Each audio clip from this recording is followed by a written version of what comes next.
बिस्मिल्लाहिर्रहमानिर्रहीम। अस्सलाम वालेकुम डियर स्टूडेंट्स। मैं उम्मीद करूँगा अल्लाह ताला के करम से आप सब बहुत अच्छे होंगे।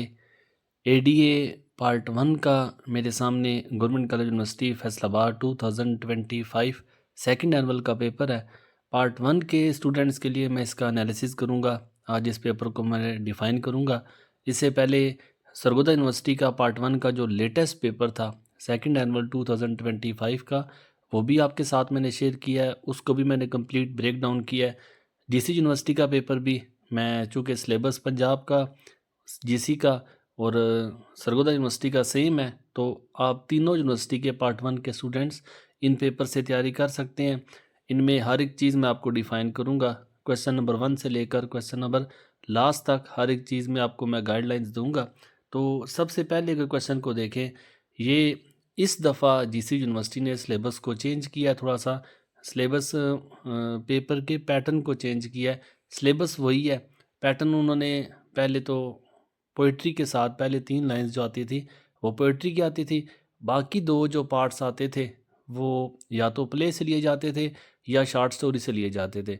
और इस दफ़ा जो लाइन्स हैं वो सारी की सारी पोइट्री से ही ली गई हैं। मैं आपको पोइट्री पहचान के लिए बता देता हूँ कि कौन सी लाइन जो है ये किस पोइम से और इसके पोइट का नाम क्या है, ताकि आपका वक्त सेव हो सके। क्वेश्चन नंबर 1 में पार्ट ए जो है, it is very good that we have rebels. अब इसमें अक्सर औकात पोइम के जो नाम है वो पोइम के अंदर से ही आपको पिक हो जाएंगे। जैसे देखिए रेबल्स है, तो आपको पता चल जाएगा कि ये जो पोइम है दी रेबल से ली गई है लाइन्स। और इसका जो राइटर है, इसका जो पोइट है, डी जे इन राइट है। अब उसके बाद जो बी पार्ट है, हंट्समैन, सबसे पहले लव से ही पोइम की पहचान हो जाती है। दी हंट्समैन से ये लाइन्स ली गई हैं और एडवर्ड लॉबरी ने इसे लिखा है। इसकी एक्सप्लेनेशन आप अपनी बुक से, अपने नोट से देख सकते हैं।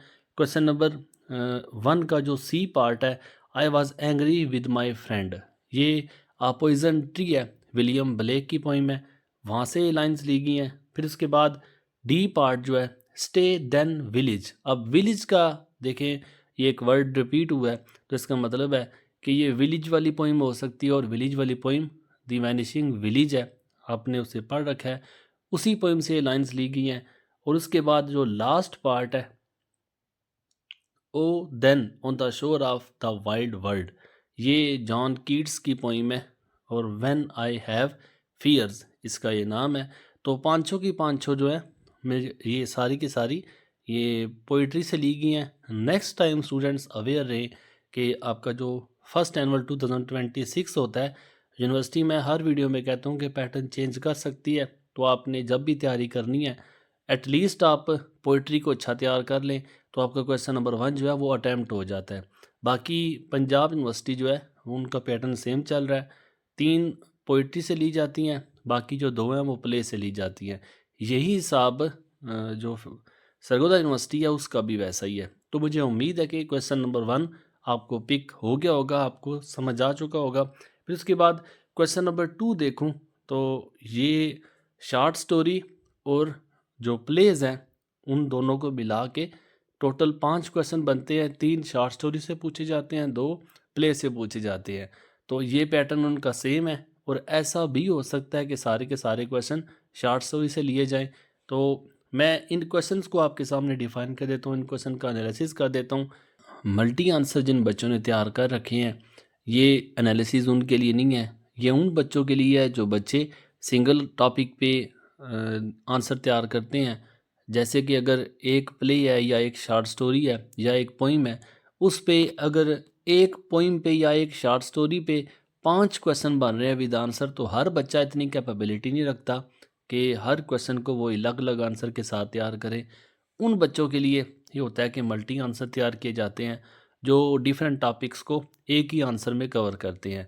अब मल्टी आंसर जिन बच्चों ने तैयार कर रखे हैं वो इन एनालिसिस में उनका कोई काम नहीं है। बाकी जो बच्चे सिंगल टॉपिक तैयार करते हैं अलग अलग से, या जिन बच्चों की सेल्फ राइटिंग होती है, या जो बच्चे खुद से लिखने की पावर रखते हैं, उन बच्चों के लिए मैं इसे डिफ़ाइन कर रहा हूँ ताकि आपको पता चल सके हमने इस क्वेश्चन के आंसर में क्या लिखना है। तो क्वेश्चन नंबर 2 का जो ए पार्ट है, the tell tale heart is a tale of horror and the psychology of a killer. Horror and psychology, ये दो वर्ड आपके काम के हैं। देखें, सबसे पहले हर शॉर्ट स्टोरी की जो कहानी है वो आपको पता होनी चाहिए। अगर द टेल टेल हर्ट की कहानी अगर आप देखें तो पूरी की पूरी कहानी अबाउट हॉरर है, टेरर है, फियर है और साइकोलॉजी, नफ्सियात एक किलर की। क्या है कि आपको कहानी का इल्म होना चाहिए। अगर आपको कहानी का इल्म है, उस कहानी से आपने एलिमेंट्स ऑफ हॉरर निकालने हैं, टेरर निकालने हैं, फियर निकालने हैं। और साइकोलॉजी आपको क्या मिलती है, जो क्लियर है, एक शख्स जिसकी एक आंख होती है या एक आंख से वो देखता है और उसकी आंख का रंग भी कुछ और तरह का होता है। और फिर रात के वक्त जो किलर है, उसे चूँकि उसकी आंख पसंद नहीं होती, वो रात के वक्त जाता है, बार बार जाता है कि मैं उसे मारूं। फिर उसको सोया हुआ होता है, फिर वापस आता है। फिर जब वो देखता है उसकी आंख खुलती है, एक आंख उसे काबू नहीं रहता, फिर उसे मारता है, फिर लाश के टुकड़े करता है, फिर लाश के टुकड़े वो दफनाता है, फिर पुलिस आती है। तो ये सारी कहानी जो है अबाउट हॉरर है। इससे जो रीडर होता है उसे इस बात का अंदाज़ा होता है, खदशात रहते हैं, डर रहता है। और जो साइकोलॉजी की बात करते हैं, जो नफ्सियात की बात करते हैं, एक शख्स जो नफ्सियाती होता है कि उसे आँख नहीं पसंद, जो चीज़ है कुदरत ने बनाई है, लेकिन उसकी नफ्सियात में जुड़ जाती है कि इसकी आँख ऐसी क्यों है। और इस आँख से जब भी वो उसे देखता है, आगे से उसे कुछ होने लगता है, उसका दिल करता है कि मैं इसका गला दबा दूँ, उसका दिल करता है कि मैं इसे मार दूँ। तो एक आदमी की नफ्सियात क्या डील करती है, एक आदमी नफ्सियाती कैसे हो जाता है कि उस शख्स को मारने तक चला जाता है, फिर मारता भी है तो मारने के बाद उस पे रहम नहीं करता, उसको टुकड़े करता है, फिर उसे दफना देता है, फिर उसका दिल धड़कता है, आगे से उसे आवाज़ आती है। तो ये सारी बातें अबाउट हॉरर और साइकोलॉजी आपको इस पूरे जो कहानी है उसमें किस किस जगह पे ये दोनों पॉइंट्स आपको नज़र आते हैं। तो अगर आपने किसी भी शॉर्ट स्टोरी की कहानी को अच्छे से पढ़ा हुआ है तो आप उसमें ये एलिमेंट्स आराम से निकाल सकते हैं। तो मुझे उम्मीद है कि एक डायरेक्शन आपको दे दिया है। आप इसमें आगे डेफिनेशन करेंगे या इसको आप डिफ़ाइन करेंगे तो अच्छे से आप इसे एक्सप्लेन भी कर सकते हैं। बी पार्ट को अगर आप देखूं तो I would rather have been loved not feared says बैटरस।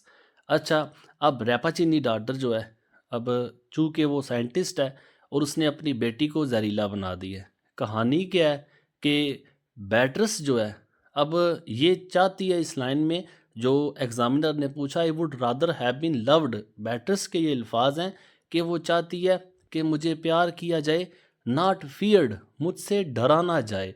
अब ये एज ए थीम आपने इस स्टोरी को बयान करना है कि आपको ये थीम इस स्टोरी में कहाँ पे मिलता है। पहले इस थीम को आपको समझने के लिए कहानी का पता होना चाहिए। जैसे कि अगर आप देखें, जो साइंटिस्ट है, जो रैपाचीनी है, उसने अपनी बेटी को जहरीला बनाया है। अपनी बेटी के प्यार में उसने उसे जहरीला बना दिया है। कोई उसे प्यार ना कर सके, कोई उसके पास ना आ सके, कोई उसे देख ना सके। ये रैपाचीनी का अपना एक प्यार करने का अंदाज़ है कि उसने इस प्यार में इतना जानिबदार हो गया कि कोई और इसे छू ना सके, कोई और इसे हाथ ना लगा सके, कोई और इसे देख ना सके। तो उस पे उसने एक्सपेरिमेंट कर कर के उसे पॉइज़न कर दिया, उसे इतना पॉइज़न कर दिया कि कोई उसे छू नहीं सकता। अब बेटर्स होगी अकेली। अब उसकी ख्वाहिश होती है कि मैं भी दूसरे आदमियों की तरह, मैं भी दूसरे लोगों की तरह, मैं भी दूसरी लड़कियों की तरह बाहर जाऊं, घूमूं फिरूं, मैं भी जो है इस दुनिया को डिस्कवर करूं। लेकिन वो सब कुछ नहीं कर सकती क्योंकि अब उसकी आदत बन चुकी है, वो पॉइजन में रहती है, हर जगह जहर है, फूल भी इवन जहरीले हैं। तो जिस फूल को भी वो टच भी करती है तो वो फूल भी मुरझा जाता है।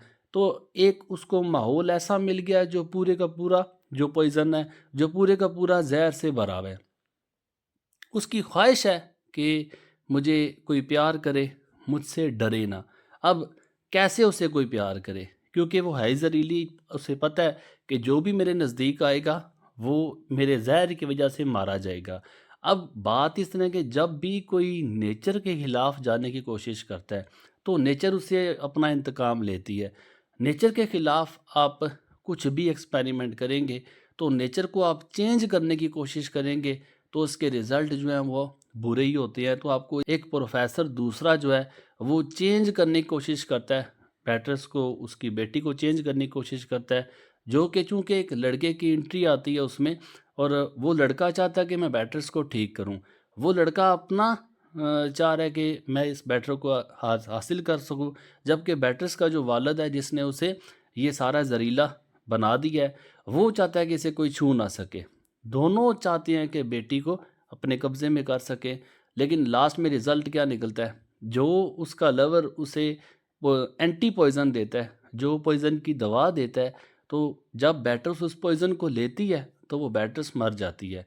ना जो उसका वालिद है, वो कामयाब हो सकता है, ना ही बैटर्स का लवर कामयाब हो सकता है। तो बैटर्स की अपनी बात जो है कि मुझे प्यार मिले, मुझे लोग खौफ़ज़दा ना हों मुझसे, तो ये बात उसकी उधर ही रह जाती है। उसने ये बात क्यों बोली, किस मौके पे बोली और इस बात से आपको क्या सबक मिलता है? तो मुझे उम्मीद है कि जो कहानी आपको बताई है, जो एनालिसिस आपको मैंने बताया है, जो मैंने ब्रेक डाउन किया है, उससे आपको इस बात का अच्छे से अंदाज़ा हो जाता है कि उसने ये बात क्यों बोली है।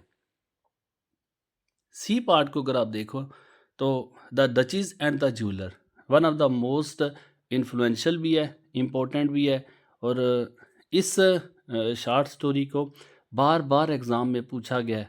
देखिए, ये शार्ट स्टोरी जो है ले दे के इसमें सिर्फ एक ही क्वेश्चन बनता है।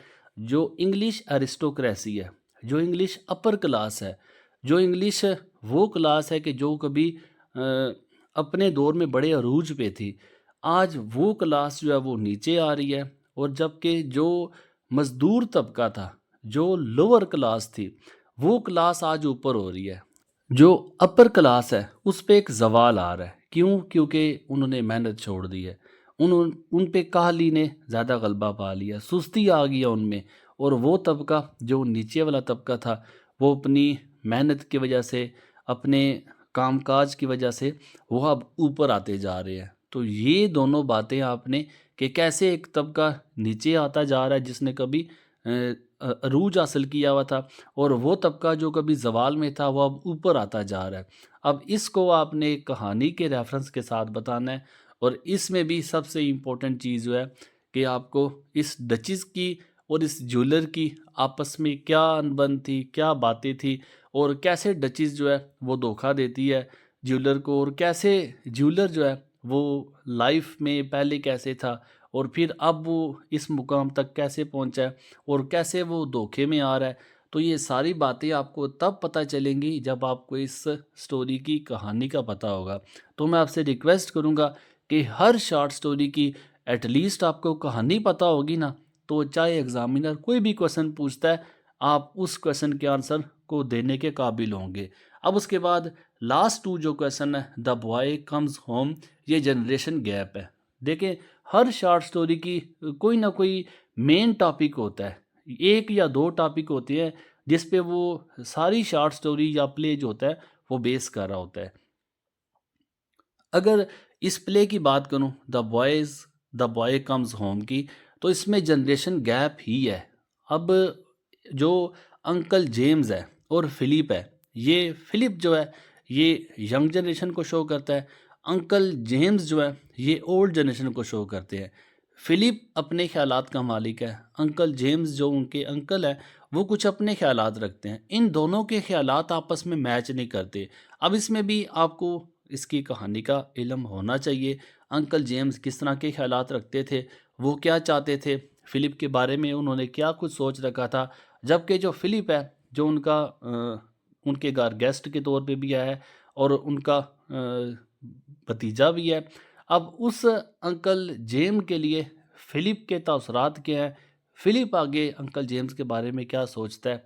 अब इन दोनों की सोच किस तरह डिफरेंट है। अब इन दोनों की सोच पे लिखने के लिए आपको कहानी का इल्म होना चाहिए।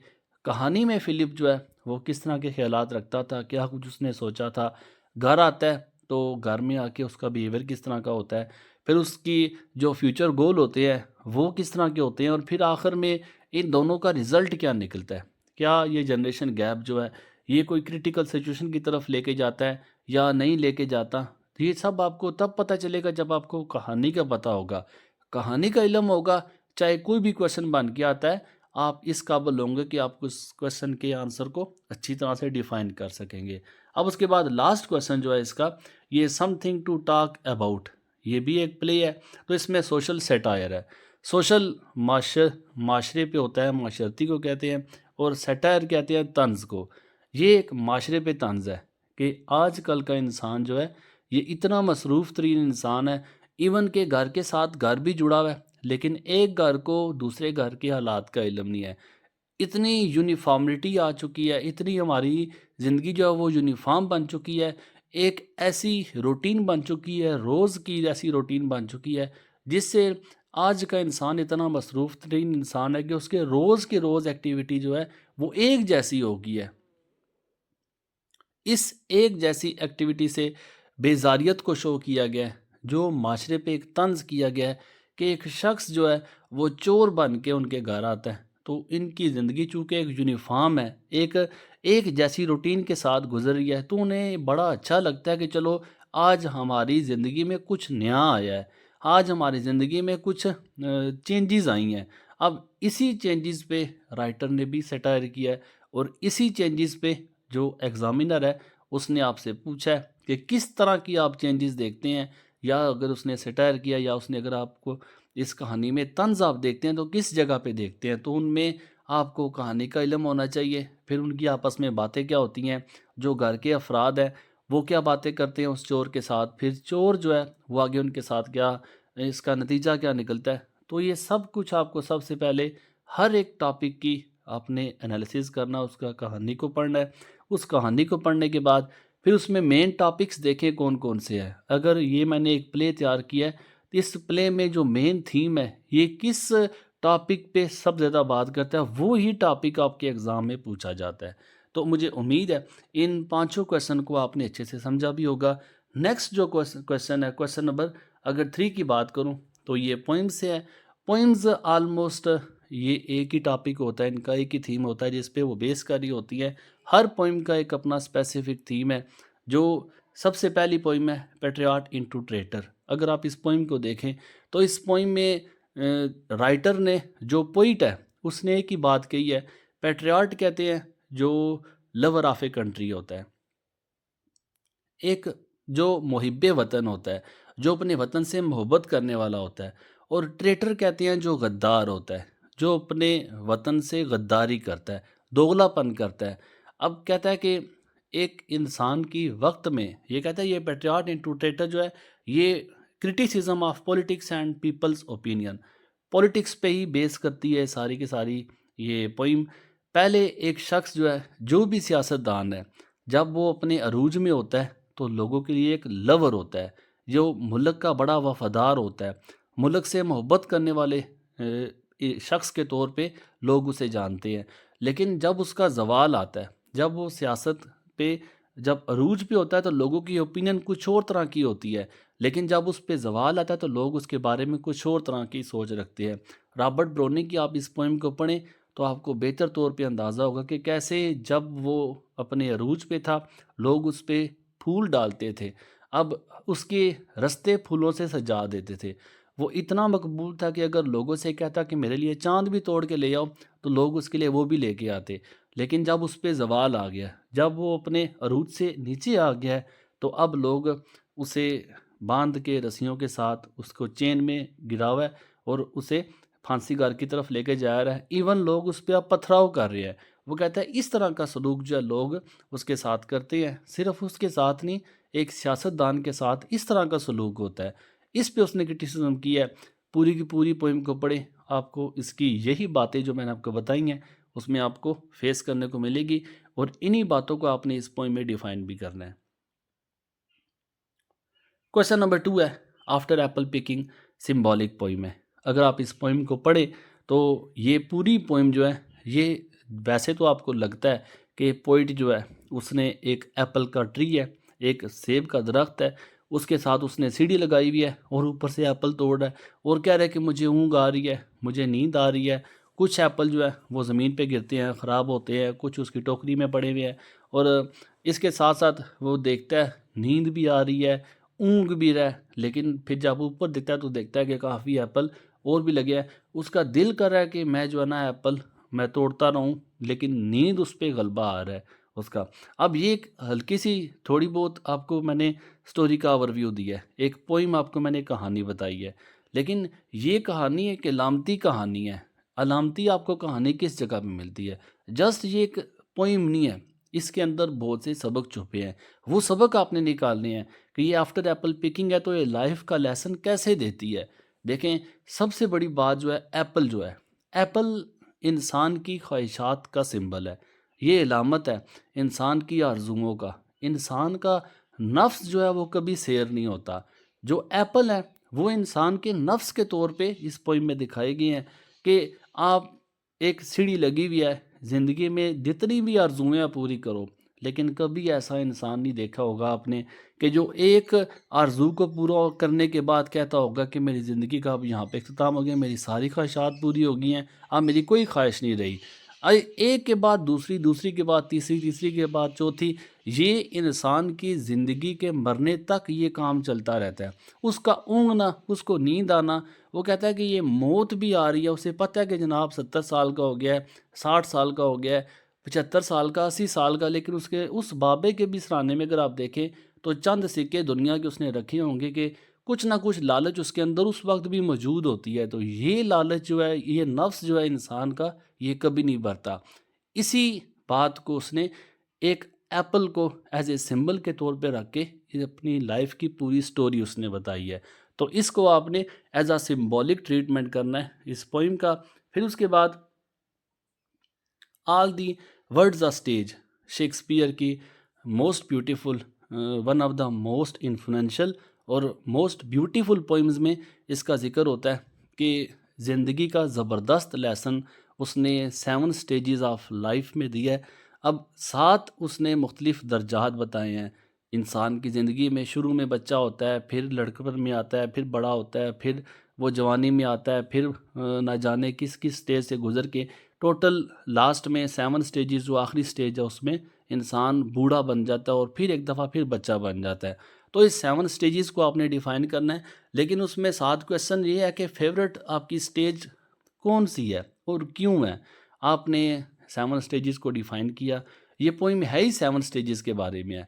हर इंसान जो है ये अपनी 7 स्टेजेस के दौर से गुज़रता है। वो इंसान जो बुढ़ापे तक जाता है, कुछ तो इसके दरमियान से ही गुज़र जाते हैं, लेकिन उस शख्स के लिए जो बुढ़ापे तक जाता है, अब बुढ़ापे तक जाता है, फिर उसके बाद आपने 7 स्टेजेस को बताने के बाद जो बात करनी है, वो आपकी फ़ेवरेट स्टेज कौन-सी है? फिर आपने उस पे वजह बतानी है कि अगर मेरी ये फ़ेवरेट स्टेज ये है, तो इसमें वजह क्या है?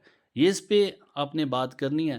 फिर उसके बाद the repetition of the line we have no time to stand and stare, जो लेयर पोइम है विलियम डेविस की, वन ऑफ द मोस्ट, ये भी रिपीटेड पोइम है, बार बार एग्ज़ाम में पूछी जाती है। और इसमें एक ही इसका जो मेन थीम है, आज का जो इंसान है उसके पास वक्त नहीं है। आज का जो इंसान है वो इतनी एक रूटीन में फंसा हुआ है कि सुबह से लेकर शाम हो जाती है, लेकिन काम काम काम और बस काम के नुक्ते नज़र पे वो चलता है। आज के इंसान के पास वक्त नहीं है कि नेचर को एंजॉय कर सके। आज के इंसान के पास वक्त नहीं है कि वो अपने आप को दे सके। एक मशीन के तौर पे काम कर रहा है। तो इसको अगर आपने पोइम को पढ़ें तो इसमें बेशुमार वो कुदरती मनाज़र को भी बताता है कि ये सारे मनाज़र उसके रास्ते में मौजूद होते हैं, लेकिन उसके पास इतना वक्त नहीं है कि वो इन सारे मनाज़र को देख सके, उनसे लुत्फ़अंदोज़ हो सके।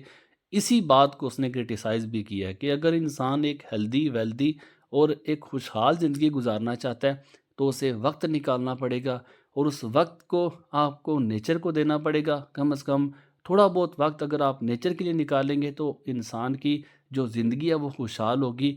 इसी बात को आपने क्रिटिसाइज़ करना है विद रेफरेंस टू लेयर पोइम है।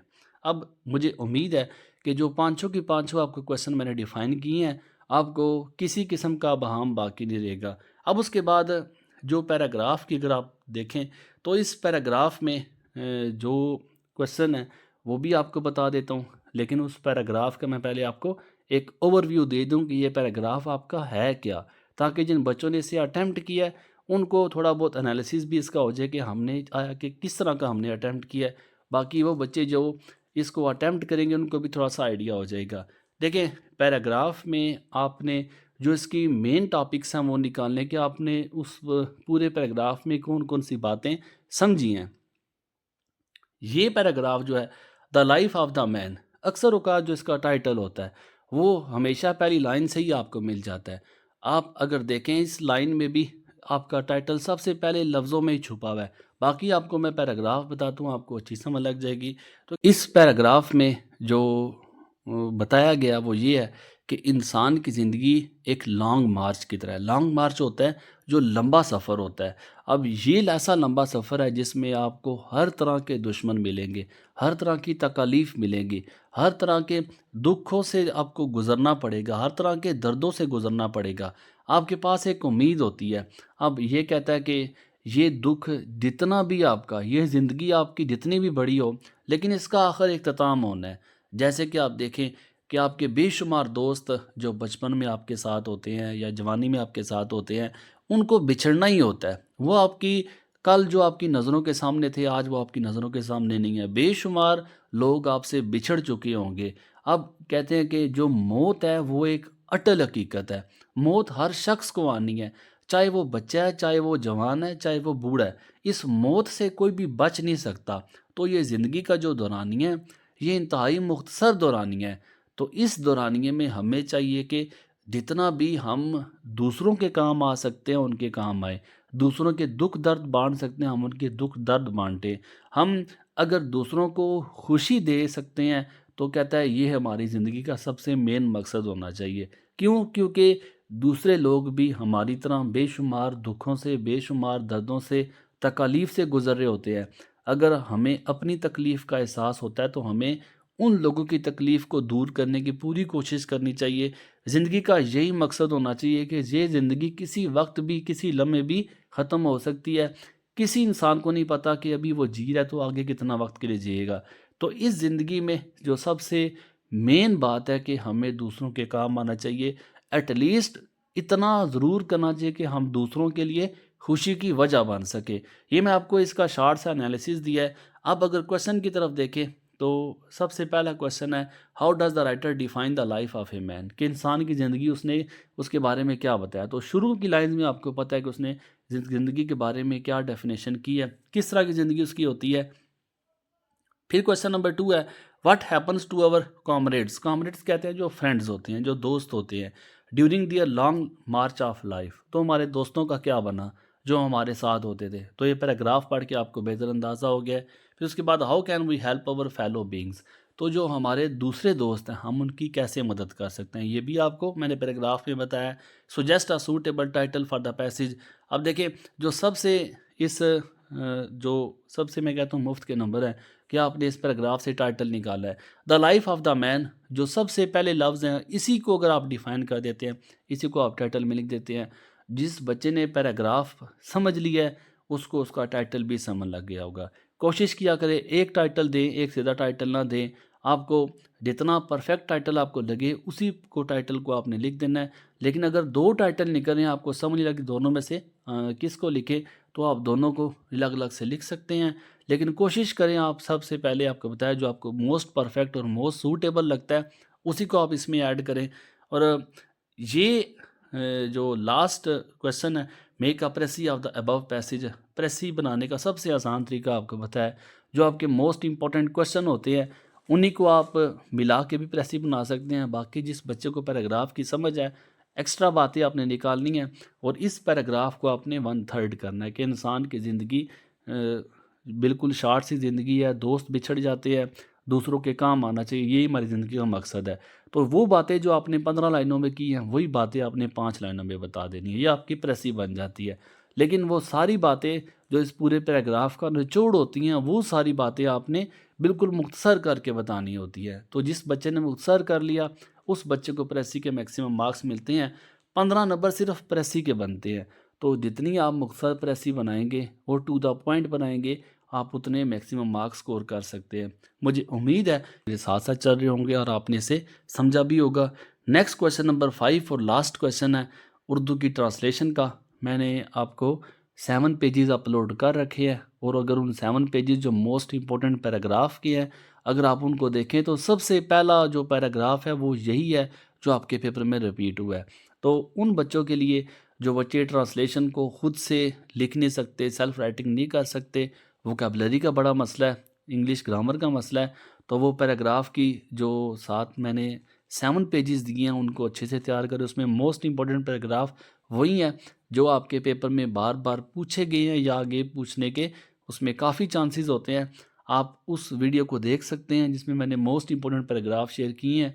आप उन्हीं को तैयार करें, इंशाल्लाह ताला मैक्सिमम टाइम्स जो है वो उन्हीं पैराग्राफ के अंदर से पैराग्राफ यूनिवर्सिटी भी दे देती है। बाकी लास्ट में अगर आप देखें, write a dialogue between two friends on the importance of sports खेलों की अहमियत जो है, इस पे डायलॉग लिखना है। डायलॉग होता ही 2 आदमियों के दरमियान है, 2 दोस्तों के दरमियान है, बस 2 बंदे होंगे, उनकी आपस में बातचीत होगी, उस पे टॉपिक दिया जाएगा।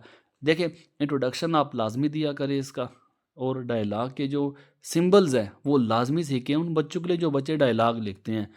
सिंबल्स लाजमी सीखें।